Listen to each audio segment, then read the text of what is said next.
ముఖ్య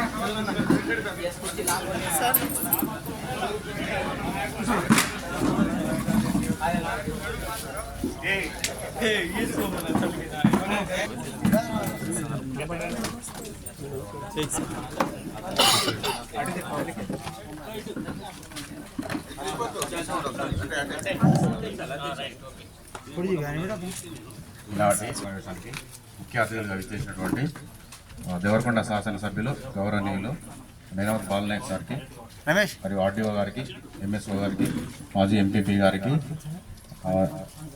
ప్రజాప్రతినిధులకు మరియు ఇతర అధికారులకు, గ్రామ పెద్దలకు, గ్రామ ప్రజలకు అందరికీ కూడా నమస్కారం. ఈరోజు మనం ఏర్పాటు చేసుకున్నటువంటి గ్రామసభ యొక్క ప్రధాన ఉద్దేశం ప్రజాపాలన గ్రామసభకు విచ్చేసిన ఈ గ్రామంలో నివసిస్తున్న రైతు ఆత్మీయ భరోసా, రైతు భరోసా, ఇందిరమ్మ ఇండ్లు, కొత్త రేషన్ కార్డు.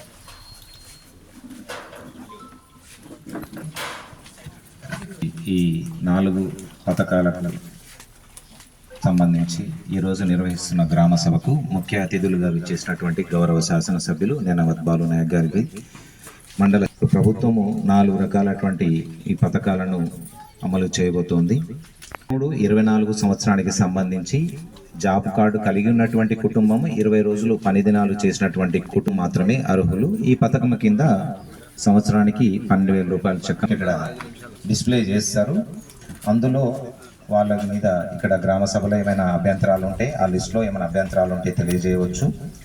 లేదా మీకు ఇంకా ఎలిజిబిలిటీ ఉంది, ఇప్పుడు నేను చెప్పినటువంటి ఏదైతే క్రైటీరియాస్ ఉన్నాయో 20 రోజుల పని దినాలు, జాబ్ కార్డు కలిగి ఉండి 20 రోజులు 23, 24 సంవత్సరాల్లో పని దినాలు చేసినటువంటి వాళ్ళు, ఇంకా అర్హులు ఎవరైనా ఉన్నట్లయితే ఆ జాబితాలో మీ పేర్లు లేనట్లయితే మీరు ఇక్కడ ఒక దరఖాస్తు కూడా ఉంది. దరఖాస్తులో మీరు నమోదు చేసుకున్నట్లయితే వాటిని కూడా మేము పరిశీలించడం జరుగుతుంది. రెండవది రైతు భరోసా సంబంధించి రైతులకు పెట్టుబడి సాయంగా 1 సంవత్సర కాలానికి 12,000 రూపాయలు రైతుల ఖాతాలో జమ చేయడం జరుగుతుంది. ఇప్పుడు ఈ సీజన్కి సంబంధించి మీకు 6,000 రూపాయలు ఈ నెల 26 నుంచి మీకు జమ చేయడం జరుగుతుంది. ఇందులో మనము వ్యవసాయ యోగ్యము కానటువంటి భూముల యొక్క జాబితాను ఒకటి మనం తయారు చేయడం జరిగింది. ఇక్కడ ఒక టీము ఈ రెవెన్యూ గ్రామంలో మొత్తం కూడా తిరిగి వ్యవసాయ యోగ్యము కానటువంటి సాగుకు పనికిరానటువంటి భూముల జాబితాను సిద్ధం చేశారు. ఆ చేసినటువంటి జాబితాను కూడా ఇప్పుడు గ్రామ సభలో మీకు తెలియజేస్తారు. దాని మీద ఏమైనా అభ్యంతరాలు ఉంటే మీరు తెలియజేయవచ్చు. ఎట్లాంటి భూములు మనకు సాగుకు పనికిరానటువంటివి అంటే, వ్యవసాయ యోగ్యము కానటువంటివి అంటే ఇండ్ల స్థలాలుగా మారిపోయినటువంటి మరియు లేఅవుట్లుగా మారినటువంటి భూములు కానీ, ఏదైనా అవసరాల నిమిత్తము ప్రభుత్వము సేకరించినటువంటి భూములు కానీ, ప్రభుత్వం భూములు సేకరించింది రైతుల దగ్గర నుంచి, కానీ వాళ్ళ రైతుల నుంచి కట్ చేయలేదు ఆ భూమి, కానీ మనం డబ్బులు ఇచ్చి చెల్లించి ఆ భూమిని సేకరించుకున్నాము, కానీ ఇంకా రైతుల పేరు మీదనే రావడం వల్ల వాళ్ళకు రైతు భరోసా చెల్లించబడుతుంది. కానీ దానికి సంబంధించి ఆల్రెడీ మనం పేమెంట్ చేసేసినాం. అటువంటి భూములు కానీ, గుట్టలు ఉన్నాయి, కొంతమందికి గుట్టలు కూడా పట్టాలుగా మారిపోయినవి, కానీ అవి వ్యవసాయానికి పనికి రావట్లేదు. ఇది కేవలం రైతు భరోసా అనేది రైతులకు ఆర్థిక సాయంగా ఇస్తుంది. ఆ రైతు పెట్టుబడి సాయంగా ఇస్తుంది. ఆ డబ్బులతోటి వ్యవసాయం చేసుకోవడానికి మాత్రమే అది. కానీ కొన్ని కంపెనీల పేర్లు కూడా మారిపోయినాయి. అటువంటి భూములకు కూడా రైతు భరోసా చెల్లించడం జరుగుతుంది. అటువంటి లిస్ట్ అనేది కూడా మనం ప్రిపేర్ చేసినాము. ఆ జాబితాను కూడా మీకు ఇక్కడ ప్రదర్శిస్తారు. దాని మీద కూడా మీకు ఏమైనా అభ్యంతరాలు ఉంటే తెలియజేయవచ్చు. 3వ అంశం ఇంకా రేషన్ కార్డులకు సంబంధించి మీకు దానికి సంబంధించినటువంటి జాబితా కూడా మాకు ఒకటి వచ్చింది. దాంట్లో కూడా మనకు ఎలిజిబిలిటీ క్రైటీరియా అనేది ఒకటి ఉంటుంది. మనకు గ్రామ స్థాయిలో కాబట్టి గ్రామ స్థాయిలో అంతా కూడా గ్రామీణ ప్రాంతాల్లో 1.5 లక్ష కుటుంబ ఆదాయం ఒక సంవత్సరానికి ఉన్నట్లయితే దానికంటే లోపు ఉన్నటువంటి వాళ్ళు అర్హులు అవుతారు, అంతకంటే ఎక్కువ ఉన్నటువంటి వాళ్ళు అనర్హులు అవుతారు. అంతేకాకుండా ప్రభుత్వ ఉద్యోగాలు చేస్తున్నటువంటి వాళ్ళు కానీ, ఉద్యోగం చేస్తూ రిటైర్ అయినటువంటి పెన్షన్దారులు కానీ, ఇంకా పెద్ద వ్యాపారవేత్తలు కానివ్వండి, మరియు పారిశ్రామికవేత్తలు కానీ, అట్లాంటి వాళ్ళు అనర్హులు. మాకు ఒక జాబితా ఉంది, ఆ జాబితాని ఇక్కడ ప్రదర్శిస్తారు. ఆ జాబితాలో మీకు ఏమైనా అభ్యంతరాలు ఉంటే తెలియజేయవచ్చు. వాళ్ళు అనర్హులు కానీ ఇక్కడ ఈ జాబితాలో వచ్చింది అని మాకు తెలియజేస్తే, నేను ఒక గ్రామానికి వెళ్ళినాము, అక్కడ ఒక 10 మంది లిస్ట్ వచ్చింది. అందులో ఒక 4 ఉద్యోగస్తులు ఉన్నారు. ఉద్యోగస్తులు అనే వాళ్ళు ఈ రేషన్ కార్డు పొందడానికి అనర్హులు. కాబట్టి అట్లా మీకు తెలిసినవి ఏమైనా ఉంటే మాకు ఆ జాబితాలో ఉన్నటువంటి వాళ్ళ పేర్లు ఏమైనా చెప్తే వాళ్ళని తొలగించేసి రిమైనింగ్ ఎవరైతే అర్హులు ఉన్నారో వాళ్ళకు అది పథకము వర్తింపస్తుంది. ఇంకొకటి, మీరు చాలా కాలం నుంచి ఎదురు చూస్తున్నారు, భార్యాభర్తలు ఇద్దరు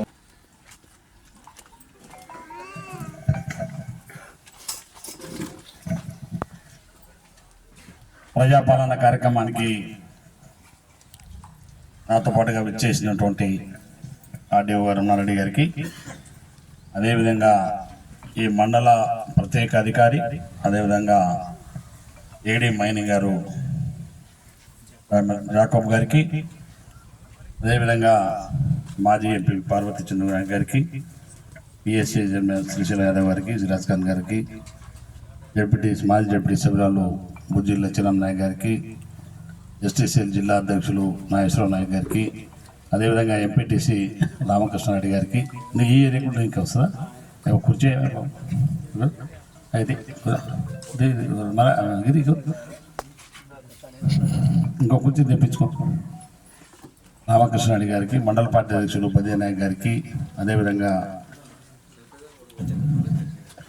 మిగతా పెద్దలందరికీ, మాజీ ఎంపీ గోవింద్ గారికి, ఏఈ గారికి, అదేవిధంగా సాదిక్ గారికి, మిగతా ఈ గ్రామ అంటే మన తండ వాళ్ళు ఒక్కరే ఉంది కదా, కుమరగురు ఉంది కదా, గ్రామ అందరికీ, అదేవిధంగా బాయోనబి అవుతాం సేన రామరామ్.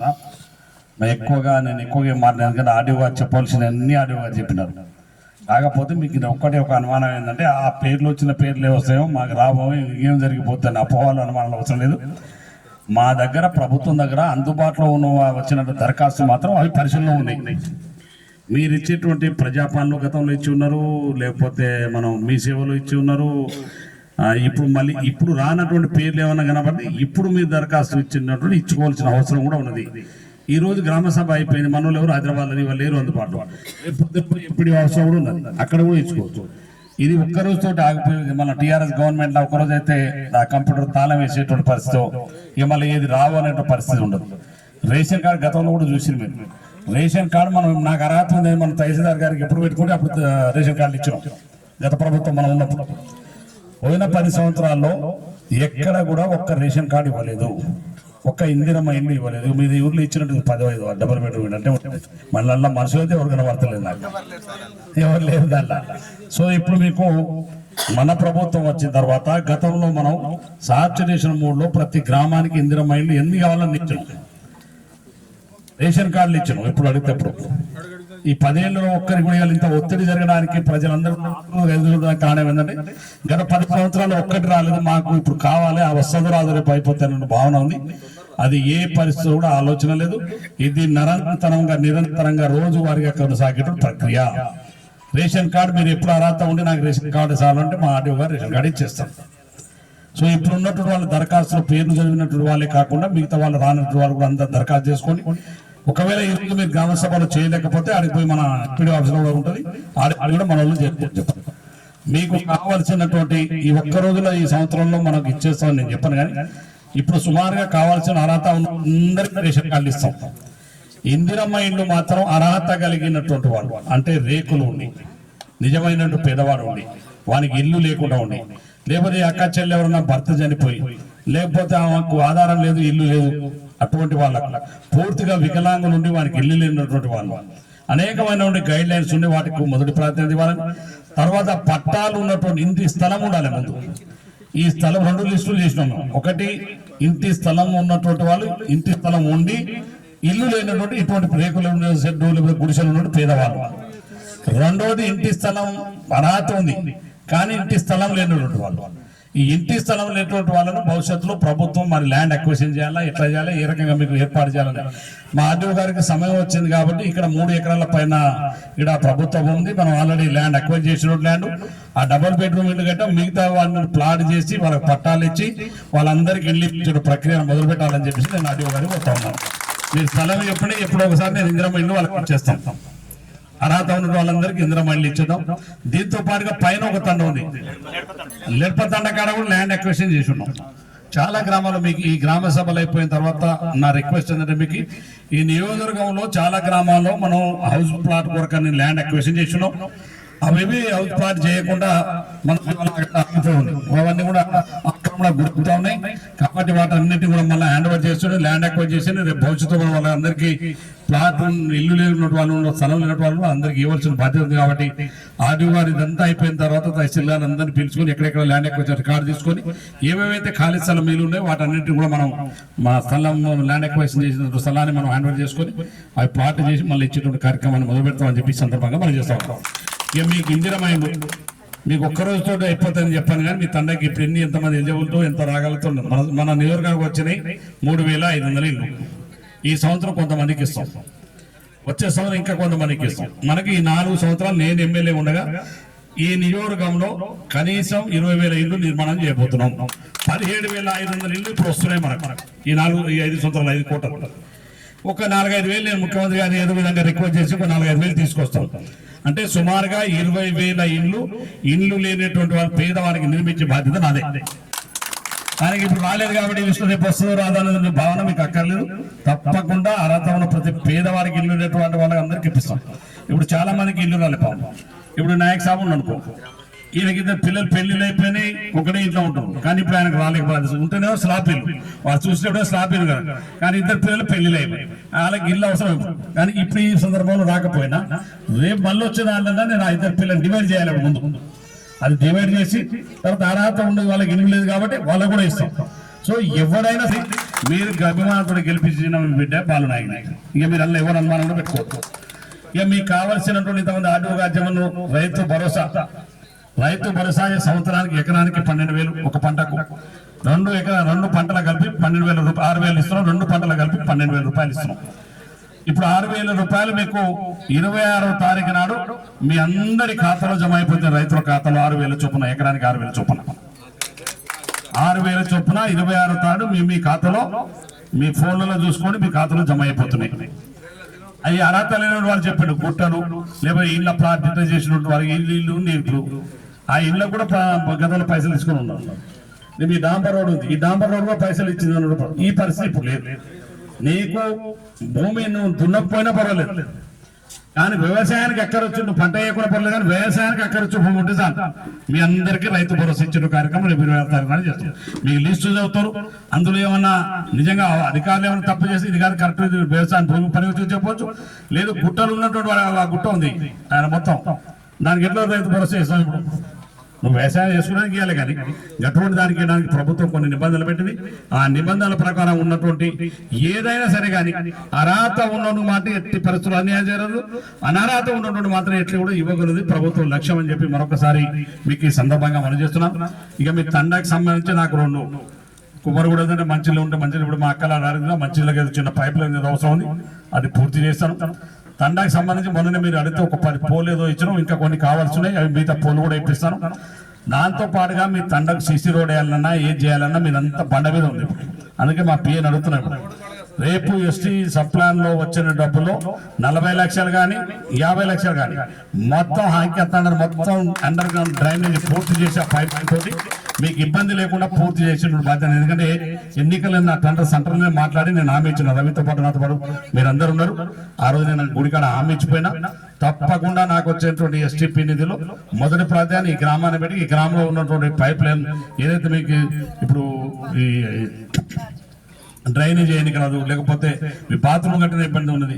సో దాని మొత్తం కూడా ఇంజనీర్లు పంపించి దానికి ఎట్లా చేయాలో 40-50 లక్షల రూపాయలైనా సరే పూర్తి స్థాయిలో దాన్ని చేసేటువంటి బాధ్యత నాదని చెప్పి మరొకసారి మీకు ఈ సందర్భంగా మనం చేస్తా ఉన్నాం.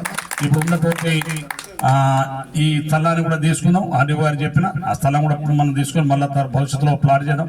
అదేవిధంగా లిడపతండ కానీ ఈ రోడ్డు పూర్తి చేసుకున్నాం. ఈ కుమ్మరిగూడెం కూడా కొంత 120 మీటర్లు ఉన్నాయి. గతంలో ఈ పిఆర్ రోడ్ వేసినప్పుడు వాళ్ళకి చెప్పిన ఆ రోడ్డు కూడా పూర్తి చేపిస్తాం. ఇప్పుడే మళ్ళీ మేము గాగిలాపూర్ గన్నెర్లపూర్ నుంచి ఈ గాగిలాపూర్ తిమ్మాపూర్ ఒక రోడ్ ఇప్పుడు నేను వచ్చినటువంటి రోడ్ దాన్ని కూడా మంజూరు పంపించిన త్వరలో అది కూడా డాంబర్ రోడ్ ఇవ్వబోతున్నాం. మీరు ఆశించిన విధంగా తప్పకుండా అన్ని చేసేటువంటి బాధ్యత. మీరు మొన్న చెరువులకు నీళ్ళు ఇవ్వాలన్నారు, మీరు కొంత సమస్య అవుతే అప్పుడు ఆగిపోయింది. భవిష్యత్తులో మీరు ఎప్పుడో ఒకసారి నింపుకునే కాదు, ఎప్పుడోసారి నీళ్ళు వచ్చినా మీరు అడిగినప్పుడల్లా నీళ్ళు నింపిన డిండి రోజులు ఎంత ఇబ్బంది పెట్టినా మీకు తాగడానికి మీ పశువులు నీళ్ళు ఏమంటే 2 సార్లు నింపిన. మీకు ఇప్పుడు చెప్తాను రాబోయే రోజుల్లో మీ ప్రతి ఎకరాంలో సాగునీరు చెట్టు బాధ్యత నాది. భవిష్యత్తులో మీ అందరికీ మీ యొక్క అంకెతనే కాదు, ఈ దేవరకొండ నియోజకంలో సుమారుగా 2,50,000 ఎకరాలకు సాగునీరు చెట్టు చేసే బాధ్యత నాదని చెప్పి మరొకసారి సందర్భంగా మనం చేస్తున్నాం. ఎందుకంటే రాబోయే 2 సంవత్సరాల్లో మరి అనేక సంవత్సరాలుగా మన ప్రాంతం ఎడారిగా మారిపోతుంది. 10 సంవత్సరాలు కనీసం ఆ ప్రాజెక్టులు ఇవ్వడానికి ముందు అడిగినోడు లేడు. ఆ ప్రాజెక్టులు పూర్తి చేయాలన్న ఆలోచన పైన నాయకులకు సోయలేదు.